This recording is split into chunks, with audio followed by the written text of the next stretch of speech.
علیکم ورحمۃ اللہ وبرکاتہ۔ آج ہم بات کریں گے مزار اور قبر پر جا کر اللہ سے دعا کرنا اس قبر والے کے لیے، نہ کہ اس قبر والے سے دعا مانگنا۔ تو اکثر آپ نے دیکھا ہوگا جو مشرک ہیں، کلمہ گو، وہ یہ کوشش کرتے ہیں کہ کسی طریقے سے لوگوں کو قبروں تک پہنچایا جائے اور یہ کوشش کی جائے کہ وہ اس قبر والے سے مانگیں، وسیلے کے طور پر، اور مختلف ناموں سے دھوکے دیتے ہیں۔ اس پورے عقیدے کی نفی قرآن سے ہو جاتی ہے اور اللہ کے رسول صلی اللہ علیہ وسلم کے عمل سے ہو جاتی ہے، اور پھر صحابہ کے عمل سے۔ اور میں 3 دلیلیں رکھوں گا اس حوالے سے۔ سب سے پہلے میں قرآن رکھتا ہوں آپ کے سامنے، جس میں اللہ تعالیٰ فرماتا ہے کہ اللہ تعالیٰ نے ہمیں سکھلایا کہ ہمیں کرنا کیا ہے۔ تو ہمیں اس تعلیمات پر عمل کرنا ہے جو اللہ نے سکھائی ہے، یا ان تعلیمات پر عمل کرنا ہے جو کلمہ گو مشرک ہیں، شرک میں مبتلا ہو چکے ہیں، ان کی تعلیمات کو لے کے آگے چلنا ہے۔ تو اللہ تعالیٰ فرماتا ہے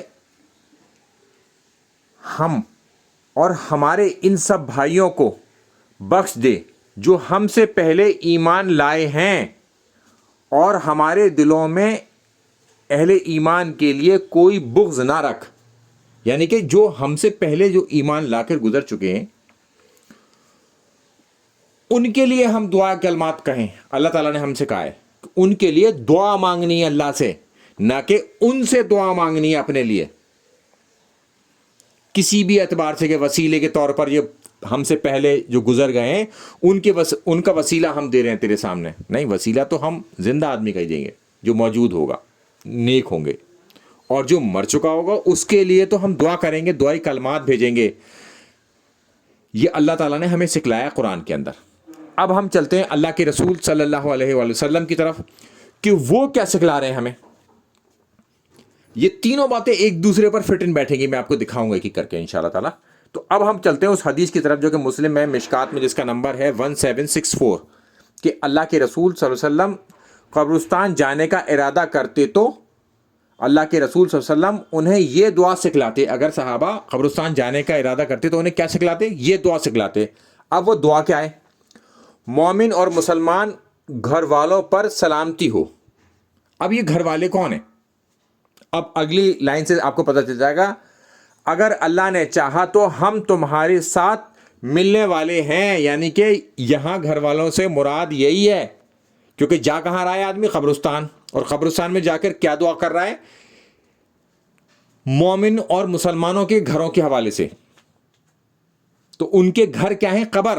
ان کے گھر ان کی قبر ہیں، اب چونکہ وہ وہاں رہ رہے ہیں، تو ان کے لیے دعائی کلمات یہ ہیں کہ ان پر ہم سلامتی بھیجیں، یعنی کہ ان کے لیے اللہ سے دعا مانگیں، نہ کہ ان سے اپنے لیے دعا مانگیں وسیلے کے طور پر، کسی بھی طور پر، کہ بیچ میں راستہ صاحب ان کا سیڑھی کا ہے، اس بغیر سیڑھی کے آپ اوپر نہیں جا سکتے، اگر پرائم منسٹر سے ملنا ہے تو اس کے پی اے سے پہلے ملنا پڑے گا۔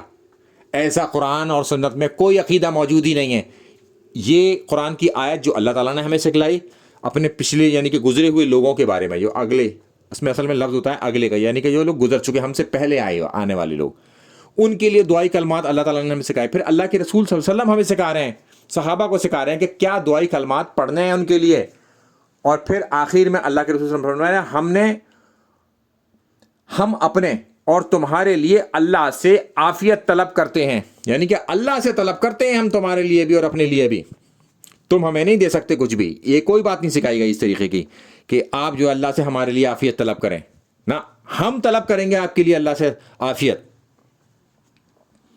یعنی کہ بیچ میں کوئی نہیں، جو زندہ ہے وہ دعا مانگے گا اللہ سے مرے ہوئے شخص کے لیے جو اپنی قبر کے اندر موجود ہے، اس کی عافیت کے لیے اور اپنی عافیت کے لیے۔ اب ہم چلتے ہیں اس کے آگے حضرت عبداللہ ابن عمر رضی اللہ تعالیٰ عنہ کے عمل کی طرف، کہ جب وہ مسجد نبوی میں داخل ہوتے تو پہلے وہ نماز پڑھتے اور پھر روزے پر پہنچتے، یعنی کہ اللہ کے رسول صلی اللہ علیہ وسلم کے روزے پر پہنچتے، اور وہاں جا کے وہ کیا کرتے؟ سلام پڑھتے۔ سلام کیا ہے؟ دعائی کلمات، سلامتی بھیجتے۔ کس پر؟ اللہ کے رسول صلی اللہ علیہ وسلم پر، یعنی کہ اپنے نبی کے اوپر بھی سلامتی بھیجتے، ان کے لیے دعا کرتے اور کہتے السلام علیکہ یا رسول اللہ۔ پھر حضرت ابو بکر کی خبر پر جاتے اور وہاں جا کر کہتے کہ السلام علیکہ یا ابا بکر، اور پھر اپنے والد کی قبر پر جاتے اور وہاں بھی یہی سلام پڑھتے. کہیں پر ذکر ہے ان کا نام لے کر اور کہیں پر ذکر ہے اپنے والد کہہ کر, اپنے ابا کہہ کے, بابا.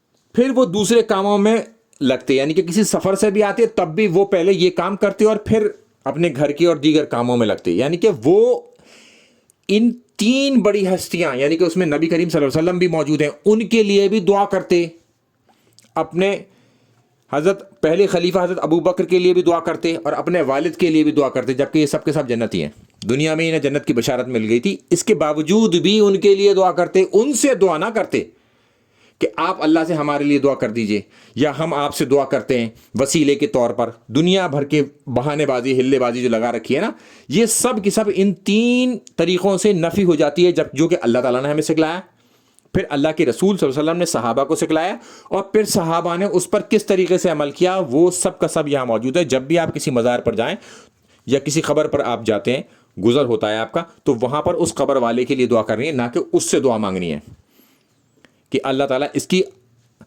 قبر سے عذاب قبر ہٹا دے, اس پر کوئی اژدہا نہ مسلط کر, اس کی قبر کو کشادہ بنا دے, اس کے گناہوں کو معاف کر دے, چاہے چھپے ہوئے ہوں چاہے ظاہری میں ہوں, اور اس کے نیک کاموں کا اسے اجر دے, اور اس کے برے کاموں کو تو معاف کر دے, جو اس سے غلطیاں کوتاہی ہوئی ہیں وہ تو معاف کر دے. یہ دعا کریں اس کے لیے, اس سے دعا نہ مانگیں, اس کے لیے دعا کریں. اور جو زندہ شخص ہے وہ دعا کرے گا اپنے لیے بھی اور اس شخص کے لیے بھی جو مر چکا ہے. السلام علیکم ورحمۃ اللہ وبرکاتہ.